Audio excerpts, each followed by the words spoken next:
వేసుకున్న క్యారెట్ పచ్చిది అది చెక్కు తీసి మనము క్యారెట్ కూడా చక్కగా తురుముకొని అలా వేసుకోవాలండి. అందుకని క్యారెట్ ఆమ్లెట్ మీకు రెడీ చేస్తున్నాను ఫ్రెండ్స్ ఇవాళ నేను. దానిలో వేయాల్సిన ఇంగ్రీడియంట్స్లో ఎగ్స్ ఉన్నాయండి. ఇప్పుడు ఎగ్స్ కూడా కలుపుతాను చూడండి.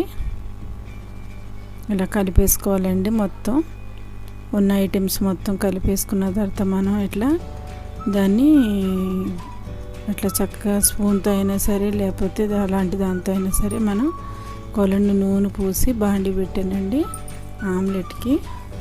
ఆ పాన్లో మంచిగా అట్లా పోసేసుకోవటమేనండి ఆమ్లెట్ తయారు చేసిన రెసిపీని దానిలో పోసేసాము. ఇప్పుడు ఆల్రెడీ నూనె పోసింది కాబట్టి మంచిగా ఐలోనే ఉంచాలండి. వేసేటప్పుడు ఐలో ఉంచాలి.